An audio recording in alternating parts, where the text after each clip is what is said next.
Fala guerreira, fala guerreiros, sejam bem-vindos a mais um bloco Direito Constitucional para o MPU. Hoje falaremos sobre o Poder Legislativo. Se você ainda não se inscreveu no canal, se inscreve, deixa sua curtida, seu comentário, vai lá nas playlists que você vai ver que já estamos na nossa aula 8 de Direito Constitucional. Já temos muitas aulas aí, o nosso mini curso aqui para o Ministério Público da União. Eu agradeço a todos os comentários, aos feedbacks. Muito obrigado. E, como de praxe, sem enrolação, vamos ao que interessa, pessoal.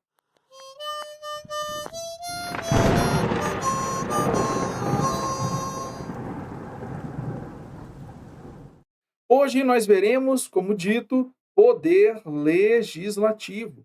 Vamos ver o que nos espera hoje aqui, beleza? Lá nas redes sociais do Prof. Muniz, lá no Instagram, você vai conseguir ficar sabendo ali o que a gente vai postar, o dia que a gente posta, ou algumas coisas. Por quê? Porque o professor está com muita coisa para fazer.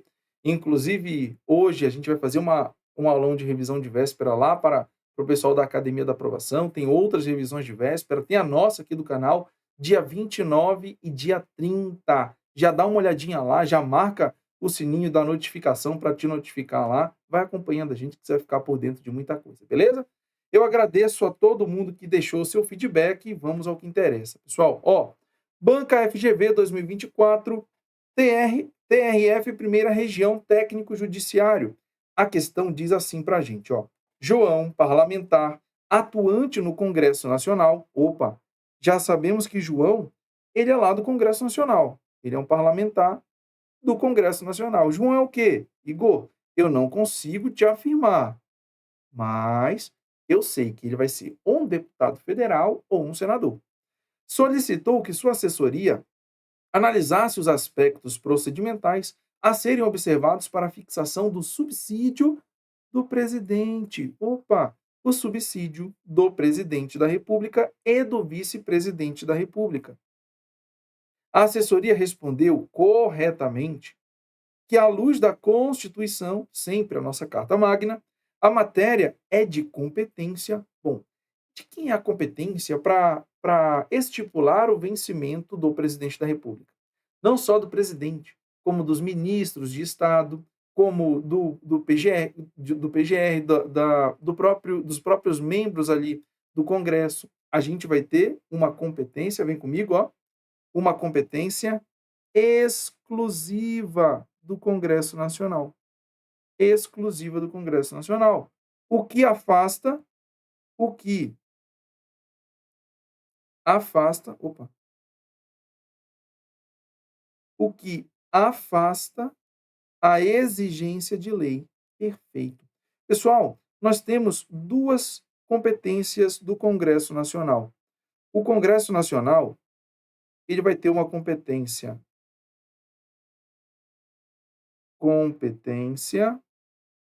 exclusiva.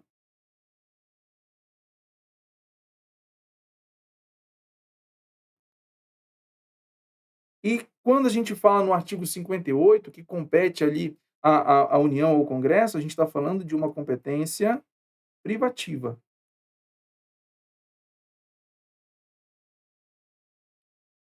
Vou colocar aqui, competência exclusiva e uma competência privativa.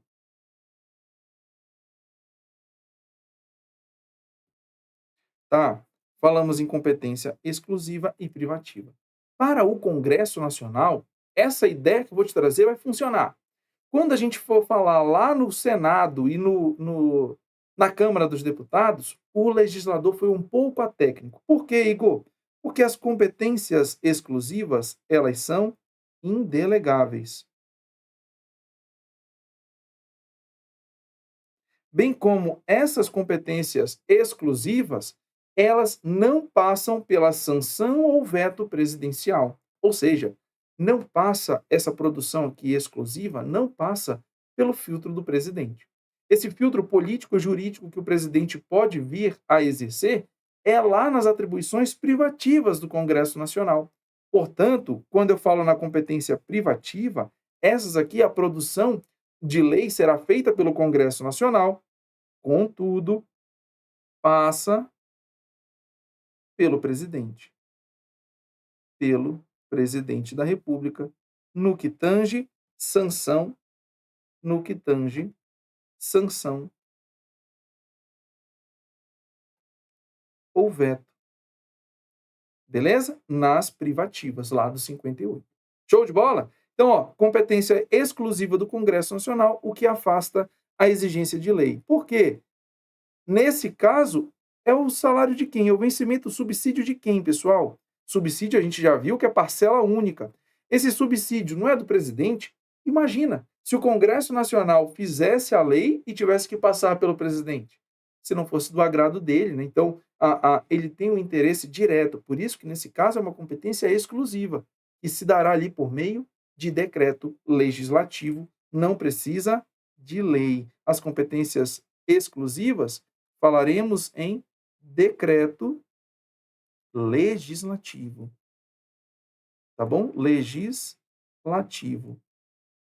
Lá do Senado e da Câmara dos Deputados teremos resoluções. E tanto o decreto legislativo quanto as resoluções, eles não têm dentro do seu processo de criação uma passagem pelo poder executivo. Fica tão somente no poder legislativo. Beleza?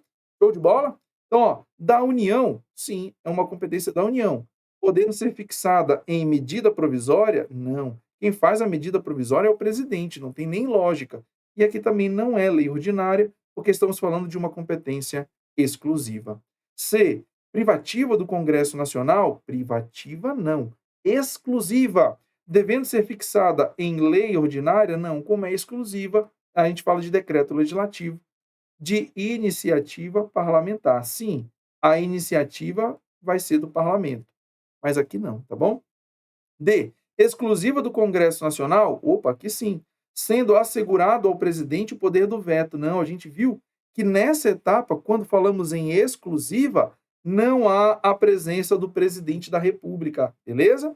Não há sanção ou veto presidencial. E E, privativa do Congresso Nacional, devendo ser fixada em lei ordinária de iniciativa exclusiva do presidente? Não. Não é privativa, não é por lei ordinária e nem a iniciativa é exclusiva do presidente da República, tá bom? Só confirmamos, entra a munição, confirma o que eu acabei de te dizer, gabarito letra A, sai a munição, sobe a questão de número 2. Prova ADAB, técnico em fiscalização agropecuária, Banca FGV 2024. A nossa questão é mais curta, né? Ele fala, é de competência privativa da Câmara dos Deputados, e aí eu lembro vocês que o legislador, quando ele menciona, ó aqui comigo, ó, quando ele menciona competência, competência privativa, tanto faz como tanto fez ser da Câmara dos Deputados ou do Senado Federal. Opa. Tanto faz se é Câmara dos Deputados ou Senado Federal. Estamos falando aqui, ó, de competências, que não são delegadas, que não podem ser delegadas, tá bom? E no caso, essas competências privativas de Câmara e Senado Federal serão exercidas, concretizadas através de resoluções. Resoluções. Show de bola? Falou em Congresso Nacional, decreto legislativo. Falou em Câmara e Senado, resoluções. Beleza? Combinado? Vamos lá. Letra A. É competência privativa, né, da Câmara dos Deputados. Letra A. Autorizar por 2/3 dos seus membros, esses 2/3 aqui, ó, aparecem poucas vezes na nossa Constituição. Autorizar por 2/3 de seus membros a instauração de processo contra o presidente e vice-presidente da República e os ministros de Estado. Perfeito. Achamos de novo o nosso gabarito, letra A. Ó, nós temos aqui a autorização, nós temos aqui, ó, deixa eu colocar aqui embaixo, a autorização autorização da Câmara dos Deputados, da Câmara dos Deputados. Essa autorização da Câmara, ela tem um quórum qualificadíssimo, tá bom? Por que qualificadíssimo, Igor? Porque qual que é maior, 2/3 ou 3/5? 3/5 representa 60%, 2/3, 66,666%. Então, 2/3 é bem mais do que 3/5, beleza? E aqui, ó, quando a gente fala essa autorização ela é por 2/3, é o que a gente chama de quórum qualificado. Ela autoriza o quê, Igor? A instauração de processo. Esse processo contra o presidente, quando for crime comum, será julgado pelo STF. Igor, e se for crime de responsabilidade? Responsabilidade. Quem julga é o Senado Federal. Beleza? Então, tanto faz como tanto fez. O crime é comum ou o crime é de responsabilidade, alguém vai ter que autorizar. A Câmara dos Deputados autoriza, por 2/3, a instauração do processo, seja em procedimento comum, seja em procedimento de responsabilidade, tá bom? Crimes comuns, crimes de responsabilidade. Beleza? E só um detalhe, uma informação extra aqui para vocês. O Senado Federal, assim como o STF, eles não são obrigados a levar à frente o processo. Embora seja autorizado pela Câmara dos Deputados, também vai passar por um juízo prévio deles se de fato tem ou não cabimento à instauração do processo, beleza? Eles não ficam vinculados a essa autorização da Câmara dos Deputados. Show de bola? O STF já disse isso aí. Ó, vamos lá. B. Autorizar referendo e convocar plebiscito. Igor, eu sempre me confundo. Tá certo isso aí, ó? Autorizar referendo e convocar plebiscito. Primeiro eu vou te dar a informação de quem é essa competência. Essa competência é exclusiva do Congresso Nacional. Bom, essa competência é do Congresso Nacional. E sim, tá certo a ordem.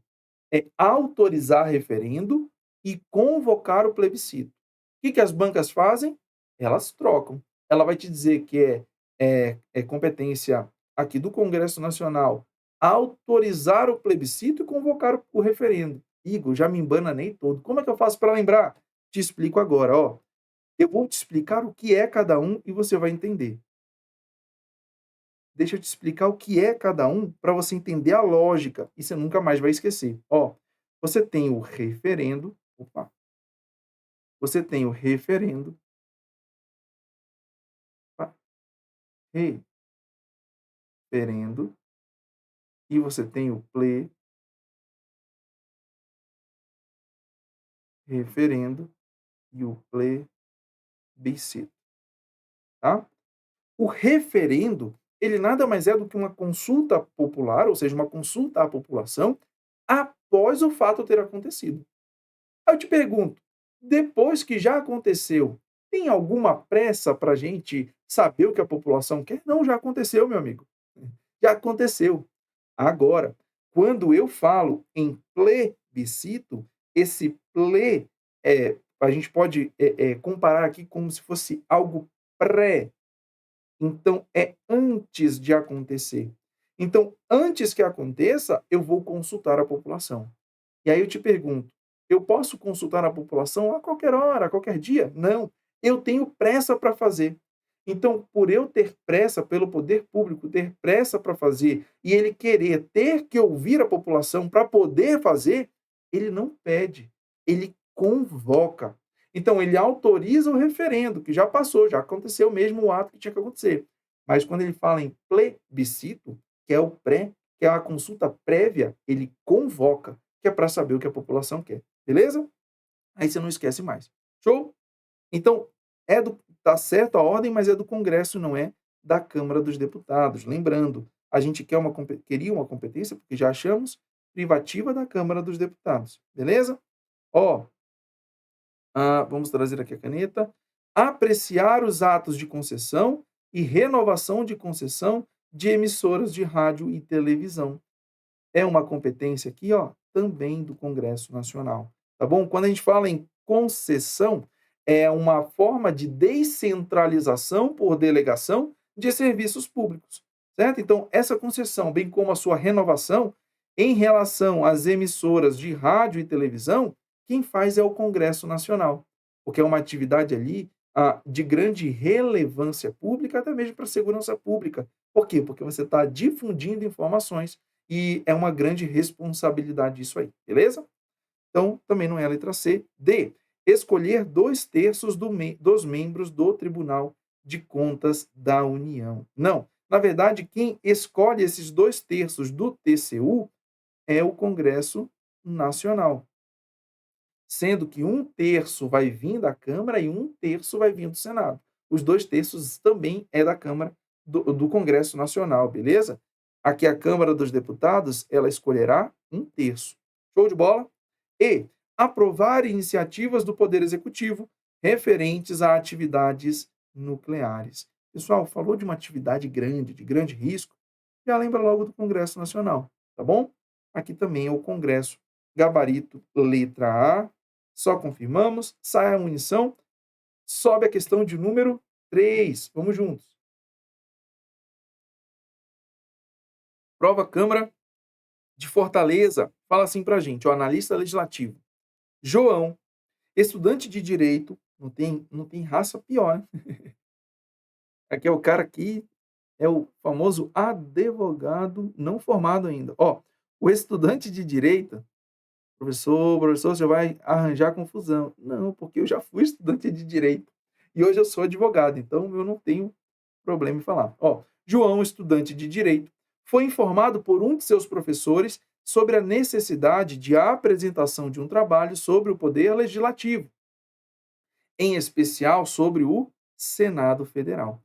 Em assim sendo, o aluno passou a estudar detalhadamente os regramentos aplicáveis à Casa Legislativa citada, qual? Senado Federal.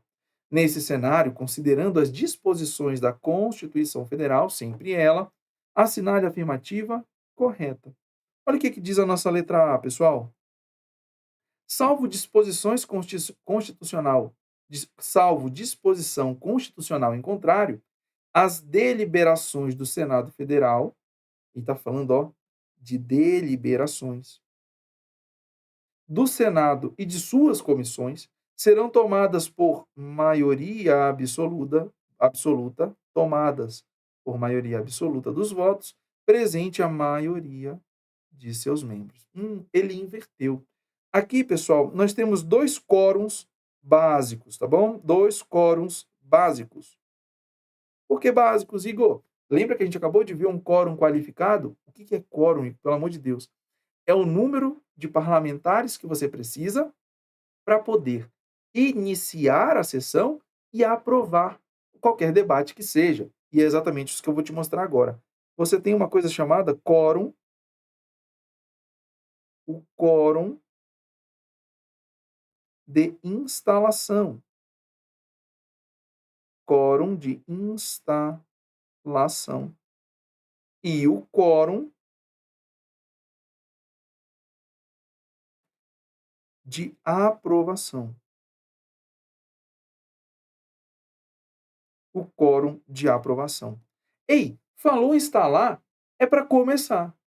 Aí eu te pergunto, tem lógica eu autorizar começar com menos, com um mínimo menor, e cobrar para aprovar um mínimo maior? Ó, gente, para começar, beleza, vamos para uma partida de futebol, 2 times ali, né?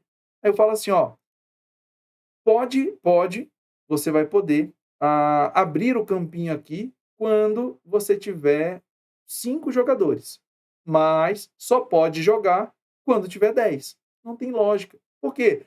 Eu posso entrar, mas eu não vou poder jogar. Quando eu falo em quórum de instalação, eu falo em maioria absoluta. Absoluta. Igor, o que é uma maioria absoluta? Aqui a maioria absoluta é a maioria em relação ao total de membros daquela casa legislativa. Então, você pega o total de membros, a maioria deles é a maioria absoluta, tá bom? Maioria absoluta, você pega o total de membros, aí tem gente que fala assim: ah, é a metade mais um. Cuidado. Pega, por exemplo, o número de senadores, 81. Qual que é a metade? 40,5. Se você pegar 40,5 e colocar mais um, fica 41,5. Aí eu te pergunto, é 41 ou é 42? Porque meio deputado não tem, meio senador, perdão, meio senador não tem. Então, o mais correto a gente falar é assim, ó, é o primeiro número inteiro superior à metade. Ah, não está fazendo sentido? Vem comigo. Primeiro número inteiro superior à metade. Qual que é a metade? 40,5. Qual que é o primeiro número inteiro acima dessa metade? Ora, 40,5, o primeiro número inteirinho, sem metade, sem nada, é o 41. Então, 41 é o quórum de instalação lá do Senado Federal, que é a maioria absoluta dos senadores. Lembrando que nós temos 81 senadores, tá bom? Já o quórum de aprovação, esse é a maioria simples.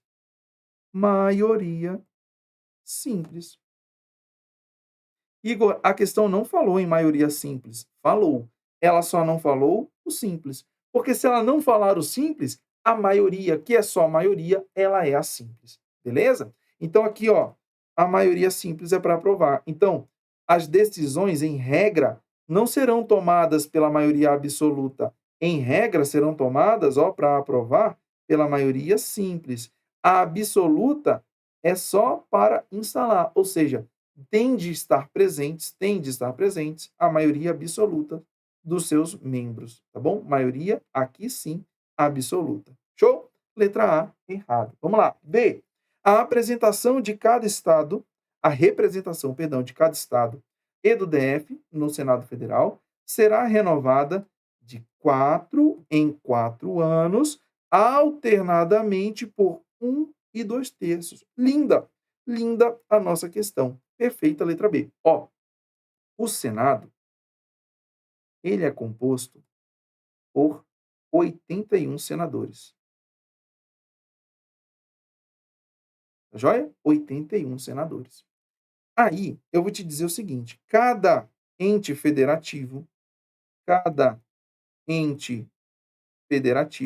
por que você está falando do ente federativo, Igor? Vou colocar melhor, porque senão você confunde. Cada unidade federativa, são as UFs, né? Federativas, terão 3 senadores. Ó, você deve estar se perguntando, por que que os senadores, é o mesmo número de senador para cada estado e os deputados diferencia conforme o número de eleitores? Te explico já. Aqui no Congresso Nacional, nós temos uma cuia para cima e uma cuia para baixo. Eita, bati aqui. E uma cuia para baixo. Essa cuia para cima, que é a cuia cheia lá do Congresso Nacional, o Congresso é bicameral, ele tem 2 casas. A Casa Verde, que é a Câmara dos Deputados, e a Casa Azul, que é o Senado Federal. A Casa Verde, ela representa o povo. Por isso que o número de deputados federais, ele se dará de acordo com o número de eleitores de cada estado. São Paulo tem o teto, 80. Perdão, tem o teto 80. Não, perdão, tem o teto 70. Beleza? Enquanto outros, como o próprio DF, tem o piso, o mínimo, que são 8. É de 8 a 70, tá bom? Então você tem 70 deputados ali, alguns têm 8, e aí tem uma medição que vai escalonando conforme a, o número de eleitores ali daquela unidade federativa, beleza? Bom, aí quando eu saio daqui da Câmara para o Senado, que é a cuia para baixo, o Senado representa os estados. Os estados e o Distrito Federal. Por isso que eu coloquei UFs, unidades federativas. Então, como eles representam os estados, nenhum está sob em vantagem em relação ao outro. Por isso, é o mesmo número, 3 senadores para cada. Vem comigo aqui, ó. Então, quando a gente fala em 3 senadores, como se dá a eleição deles? Assim, ó. Cada senador tem um mandato de 4 anos. Ou, perdão, de 8 anos. Eita, Igor, Se é de 8 anos, como que acontece a eleição de 4 em 4 anos para o Senado? É aí que entra essa segunda parte aqui da nossa questão. Por quê? Será renovado de 4 em 4 anos. Mas como se eles têm um mandato de 8 anos? É porque dos três, em um quadriênio ali, né? Ou seja, em um em uma legislatura, ou seja, em uma a cada legislatura, a gente tem aqui, ó, a substituição de um senador e após essa legislatura, que é o prazo de 4 anos, você vai eleger dois. Então, sai dois, entra dois. Daqui a 4 anos, sai um, entra um. Daqui a 4 anos, sai dois e entra dois. Ou permanece o mesmo, né? A maioria das vezes permanece o mesmo. É por isso que eles falam, ó, alternadamente, por um ou dois terços. Show? Então é o nosso gabarito. C. O Senado Federal compõe-se de representantes dos estados e do DF, sim, eleitos segundo o sistema proporcional, não. Os senadores, eles são eleitos pelo sistema majoritário. Igor, o que que é o sistema majoritário? Quem tem mais voto leva. Uai, no proporcional não é assim? Nem sempre. Por quê? A legenda que tiver mais votos fará mais deputados. E às vezes, o último deputado que entrou de um partido que teve muito voto na sua legenda, ele tem menos votos do que um outro candidato de uma legenda mais fraca, que a legenda não teve tantos votos, então ele só elegeu um candidato. Ele era o segundo, com muitos votos, mas a legenda dele só fez um. Esse é o sistema proporcional. No Senado, não. Os votos que o cara recebe é para ele e só eles serão computados ali. Ou seja, quem tem mais voto leva, beleza? Então, não é a letra C. De cada estado e o DF elegerão 3 senadores. Sim, com um mandato de 4 anos, não. 8 anos. Show de bola? E cada senador será eleito com 3 suplentes? Não, são 2 suplentes, tá bom?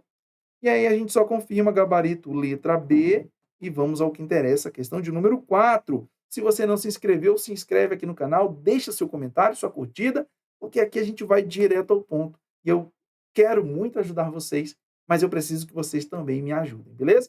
Vamos bater os 1.000 inscritos aí, depois 2.000, 3.000, 10.000, e o céu é o limite para nós, porque aqui a gente cresce junto. Show? Vamos nessa. A Câmara dos Deputados, analista legislativo. Olha a questãozinha lá da Câmara dos Deputados. Quarta questão diz assim, ó. Em determinado contexto histórico, foi identificado o risco de grupos armados estrangeiros, classificados como terroristas, virem a invadir o território nacional, o que ensejaria a decretação do estado de sítio. Decretação do estado de sítio. Temerosos de sofrer restrições em suas imunidades, caso esta medida extrema fosse decretada, alguns deputados federais se reuniram, estamos falando de Congresso Nacional, para discutir se o risco poderia vir a se concretizar. Ou seja, qual risco? Qual risco? Restrição das imunidades dos parlamentares. Ao fim de suas reflexões, os deputados concluíram corretamente que, nas circunstâncias indicadas, letra A. Primeiro, antes de eu começar, o que são essas imunidades, pessoal? São prerrogativas inerentes ao cargo parlamentar que é exercido ali no Congresso Nacional. Então, essas imunidades, pode ser imunidade material, que é no falar, imunidade formal, seja a formal processual, seja a formal de não ser preso, a não ser em flagrante delito de crime inafiançável, seja a imunidade confessional, que o parlamentar ele não é obrigado a dizer coisas que foram ditas a ele sob ali a égide daquilo que dessa imunidade de não ser obrigado a testemunhar sobre coisas que disseram para ele em relação ao seu mandato, é claro, né? Beleza? Então, essas imunidades, a pergunta é: será que elas podem ser suspensas, restritas durante o estado de sítio? A resposta é sim. Mas se o estado de sítio já é uma medida extrema e excepcionalíssima, suspender isso aqui também é muito difícil. Lembra que eu falei para vocês que os 2 textos é difícil aparecer? Aqui a gente vai ver mais uma vez ele, ó. Letra A. As imunidades não podem ser restringidas. Podem sim, já que são atributos do poder legislativo. Podem sim, mas é exceção, tá bom? Podem, excepcionalmente. Exceção, tá bom? Mas podem. B. As imunidades deixam de subsistir caso o estágio de sítio perdure mais de 60 dias? Não, pelo contrário. Pelo contrário. Não tem nada a ver esses 60 dias aqui. A imunidade só vai deixar de subsistir caso tenha votação dos próprios parlamentares. C. Somente são suspensas as imunidades previstas no decreto do presidente, devidamente aprovada pelo Congresso Nacional. Nananina, não. Aqui, ó, nananina, não. Não é o que está no decreto do presidente, tá bom? É exatamente o que está na Constituição, Constituição da República, tá bom? Não é o decreto do presidente quem vai dizer isso lá. D. As imunidades podem ser suspensas? Podem. Em relação a quaisquer atos, não. Quaisquer atos praticados pelos deputados? Quaisquer não. Pelo voto de 2/3 dos membros. Aqui o percentual está certo, mas não é essa daqui. E a suspensão das imunidades, então ele já admitiu, além do quórum qualificado de decisão. Opa, qual que é o quórum? 2/3. A letra D estava certa nesse aspecto. Exige que sejam incompatíveis com o estado de sítio. Exatamente. Só, ó, 2/3 poderá suspender as imunidades. Porém, essas imunidades só ficam suspensas quando guardem relação, né, essa suspensão, guardar relação com o teor da medida do estado de sítio, tá bom? Então, ó, sejam, aliás, guardem relação não, né? Sejam incompatíveis com o estado de sítio. Então, digamos que o estado de sítio seja por conta de fraude de mentiras de deputados, então está envolvendo eles ali. Não há o que falar, por exemplo, na suspensão, não há o porquê não suspender. Pode sim pode sim vir a suspender nesse caso, tá bom? Agora, por exemplo, o estado de sítio é em relação a qualquer outra coisa que não tem nada a ver com os parlamentares e retirar, por exemplo, a imunidade material de fala, o direito ali de falar e não sofrer retaliações na sua atividade parlamentar, que é a imunidade material, não tem nada a ver com a relação, então não pode suspender também. Por quê? Porque não seria incompatível com o estado de sítio, tá bom? E somente alcança os atos praticados fora do recinto do Congresso Nacional. Então, ainda que seja suspenso dentro do Congresso, a gente tem uma proteção abi, absoluta, tá bom? Seria uma proteção absoluta, beleza?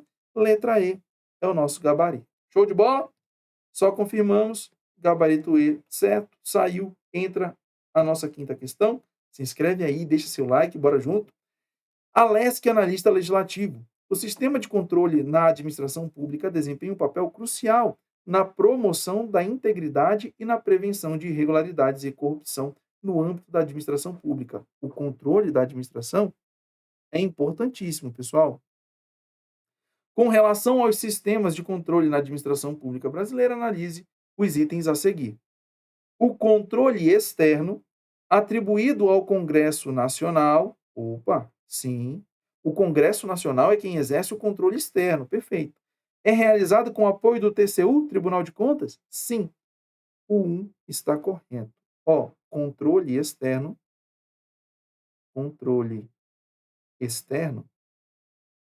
é uma das funções típicas do poder legislativo, tá bom? Função típica, função típica do legislativo, do legislativo. Perfeito? E esse controle será apoiado, apoio técnico, apoio dos tribunais, as cortes, tribunais de contas. Então, quando eu falo em âmbito federal, estou falando do Congresso Nacional, que é a Casa Legislativa Federal, com apoio do TCU. Se eu falar no âmbito, na esfera estadual, eu estou falando das assembleias legislativas, que exercem o controle, com o auxílio dos tribunais de contas do Estado. Aqui no DF, a Câmara Legislativa do DF, com o apoio do TCDF. E nos municípios, é a Câmara dos Vereadores, com apoio ou do TCE, ou do TCM, que é o Tribunal de Contas dos Municípios, né, dos TCMs, ou dos TCMs, perdão. TCM, Tribunal de Contas dos Municípios, e TCM, Tribunal de Contas do Município. Eu acho que eu falei errado a sigla, né? Mas você tem do município, que é só daquele município, e dos municípios, que é como se tivesse um âmbito ali estadual. Para não sobrecarregar o TCE, Tribunal de Contas do Estado, cria-se um outro Tribunal de Contas do Estado, mas só para os municípios, tá bom? Só para dar apoio ali às câmaras de vereadores, beleza? E aí, nós só temos dois hoje do município, que é o de São Paulo e do Rio de Janeiro, e só três dos municípios, que é Bahia, acho que Goiás, e tem mais um outro que eu não me recordo agora. Esses exercem o controle externo, tá bom? 2. Os ministros dos tribunais de contas da União possuem as mesmas garantias, prerrogativas, impedimentos, vencimentos, dinheiro, né? Vantagens dos ministros do STF. Quase, quase, quase. Eles possuem tudo isso, mas é em relação aos ministros do STJ. Os membros das Cortes de Conta, federal no caso, eles são equiparados ali aos ministros do STJ, beleza? Então, a 2 quase que estava certa, mas está errada aqui. 3. Qualquer cidadão, partido político, associação ou sindicato é parte legítima para, na forma da lei, denunciar irregularidades ou ilegalidades perante o Tribunal de Contas da União. Sim. Nós temos, o controle legislativo, o controle judicial, o controle executivo e temos também o controle popular. É a população observando e controlando a própria administração pública.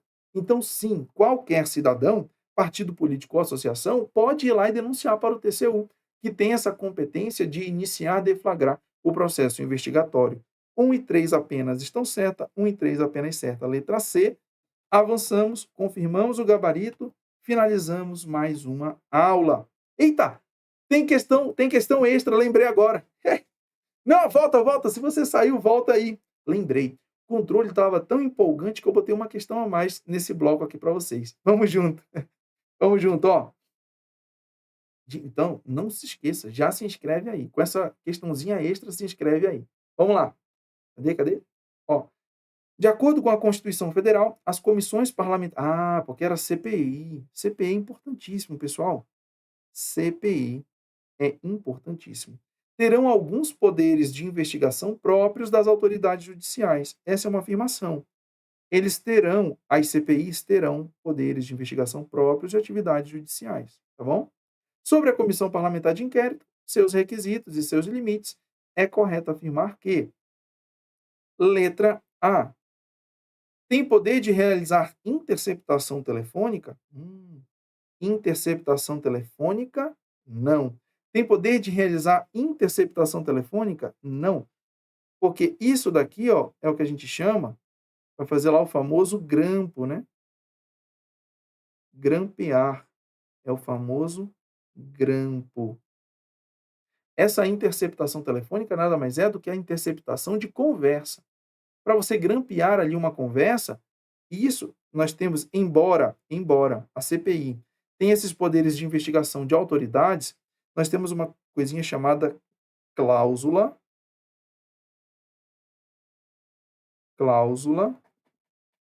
de reserva de jurisdição. Ou seja, só o poder judiciário pode fazer.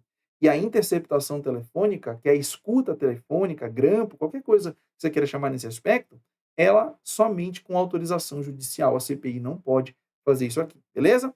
B. tem poder de decretar a quebra de sigilo de dados telefônicos. Igor, você acabou de dizer que não. Cuidado. Interceptação telefônica é diferente de quebra de sigilos de dados. Por quê? O sigilo de dados, o que é um dado telefônico, pessoal? O dado telefônico, ele não é a mesma coisa que as conversas, tá bom?